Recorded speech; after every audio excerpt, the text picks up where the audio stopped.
Widmer. Quer trocar mídia, Anderson? Não, pode ir que tem mídia. Então tá, rolando.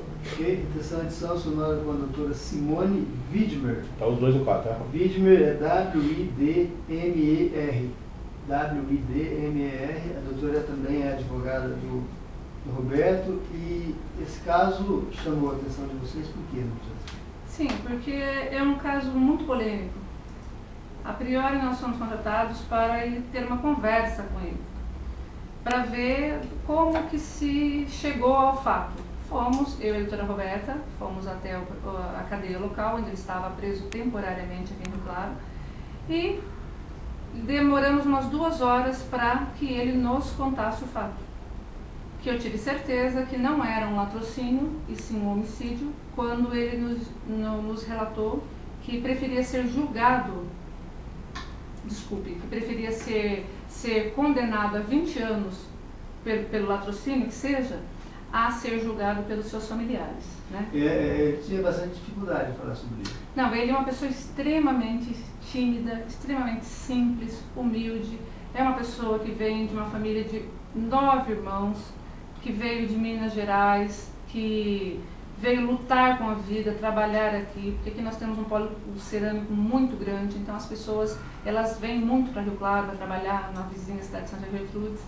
E foi essa a história dele. Ele começou de baixo numa empresa, está registrado há 4 anos nessa empresa e chegou ao cargo de tapeceiro. Então ele tem uma conduta exemplar dentro da empresa, na sociedade, ele não tem passagem alguma. Sequer ele foi abordado na rua para essas revistas que se faz, que a Polícia Militar faz. Então foi isso que nos levou a aceitar o caso. A doutora Roberta, que vai, se vier a júri, ela o fará, eu vou até a sentença de pronúncia com ele, e nós entramos pleiteando com o juiz Dr. Durval, que era o responsável pela corregedoria aqui, porque não havia número de processo, e sim um procedimento que decretou-se a prisão temporária dele, de 30 dias. O primeiro passo foi tirá-lo da cadeia. Tirá-lo da cadeia, que é o que nós fizemos com a revogação da prisão temporária. Qual foi o argumento que vocês usaram? O argumento foi o que eu acabei de falar para você. Uma pessoa de vida ilibada, trabalhador, com domicílio fixo na cidade, chama-se Distrito da Culpa, carteira registrada há 4 anos pelo mesmo empregador. Então, tudo isso corroborou com que o judiciário concedesse a ele a liberdade provisória, e foi isso que ocorreu.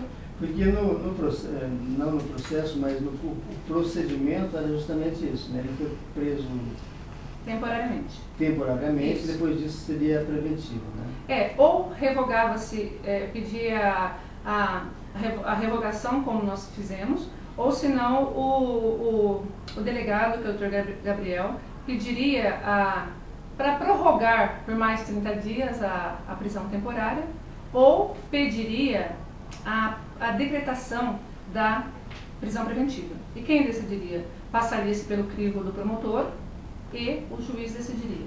Só que nesse caso foi tudo favorável, porque nós fizemos o nosso trabalho e, não obstante isso, o delegado fez um relatório brilhante, dizendo que já findado todas as fases de que se obtivesse alguma... Desculpa, enrosquei. Investigação. Podemos voltar. Então vamos lá. Pode falar perto do delegado? Tá, Né? então vamos lá. Tudo corroborou a favor dele, ou seja, o delegado, o Dr. Gabriel Toledo, fez um relatório dizendo que não haveria necessidade de uma decretação de prisão preventiva, nem muito menos a renovação da prisão temporária, certo? E foi isso que ocorreu. De novo. Vamos lá. Onde vai mesmo? Tá. Então, vários fatores aí colaboraram. Isso, vários fatores colaboraram para que nós obtivéssemos sucesso nesse caso. Quais sejam? O delegado, Dr. Gabriel de Toledo, fez um relatório dizendo que não precisava, não necessitava de nenhum procedimento a mais, que já havia findado todas as investigações, já havia ouvido todos os interessados no caso, certo? Bem como não se fazia necessária a renovação de sua prisão temporária, tampouco a decretação da prisão preventiva. E até o Ministério Público acompanhou. Sim, aí esse relatório, nós fizemos uma juntada desse relatório nos autos do processo.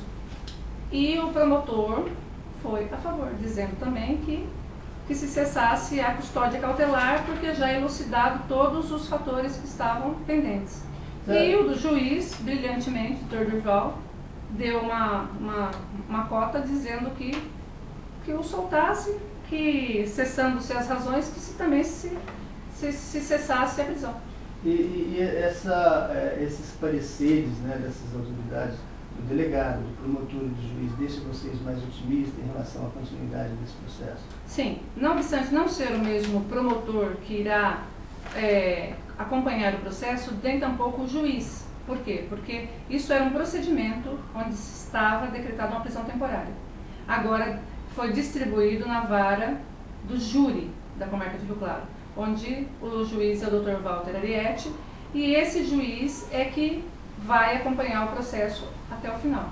Qual seja, haverá a audiência, onde nós levaremos as nossas testemunhas, que o Roberto nos fornecer, e o promotor também arrolará testemunhas para que seja confrontado em audiência, certo? Então, o que vai acontecer? Vai chegar uma hora que vai se fazer as alegações finais. E nessas alegações finais, tanto o promotor vai dizer os motivos que o levam a pedir a pronúncia ou a impronúncia, como nós, advogadas do Roberto, iremos expor também os nossos motivos, que nos leva a crer que ele não precisa ir a júri. Aí quem decidirá efetivamente é o Dr. Walter Arietti, que é o juiz titular da vara do júri da Comarca de Rio Claro. Eu sei que vocês enumeram vários motivos para que ele não vá a júri, mas eu acho que o fator principal aí, que imagino que seja a tese principal da defesa, é que ele matou por amor. Por amor. Sim, ele matou por amor, para cessar a dor do irmão. Não dor física, porque essa dor ele não tinha. Ele não tinha dor física, mas a dor moral, porque ele era uma pessoa ativa. E de repente vê-se numa cadeira de rodas. Então, ele queria cessar a vida dele. E para qualquer pessoa que chegasse próximo a ele, ele até oferecia dinheiro para que o matasse. Para quê? Para que acabasse o sofrimento dele. Por quê? Porque ele não se perdoava de estar naquela situação. Ele já teve um filho paraplégico, uma esposa que cuidava do filho paraplégico. Então, é uma história muito triste, muito triste.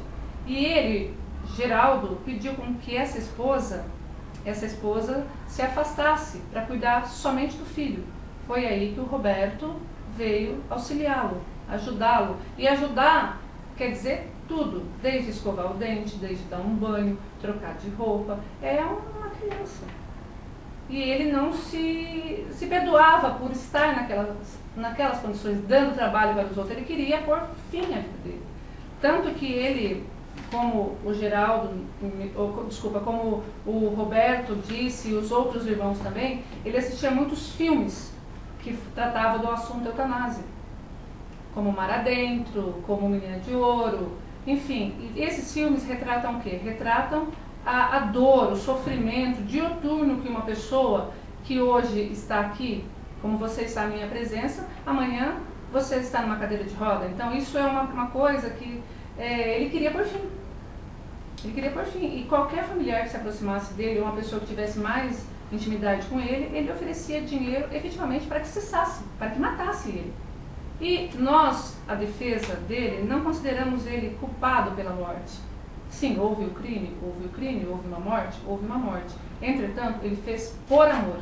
E não com interesses escusos, por causa de uma herança, por causa de uma casa, de dinheiro, nada. Nada.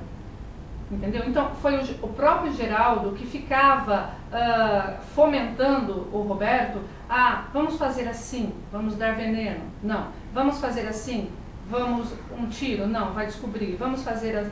Porque ele assistia os filmes e ele tinha essas ideias. Por quê? Porque ele não queria mais viver.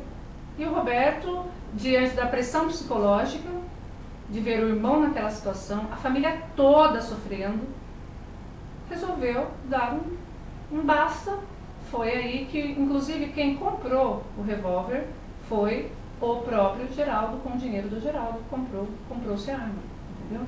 Então foi tudo por amor mesmo. E outra coisa, é o sofrimento enfrentado diuturnamente que levou com que o nosso cliente fizesse o que fez, que foi entendido pela sociedade, por todos os irmãos que estão vivos, pela mãe, pelo pai, que nesses 28 dias que ele ficou preso, iam visitá-lo na cadeia. Coisa rara. Então, é muito fácil falar, julgar, eu não faria. Tá, mas quem efetivamente se coloca no lugar dele e fala, eu não faria. Né? Então é complicado. Obrigado. Isso!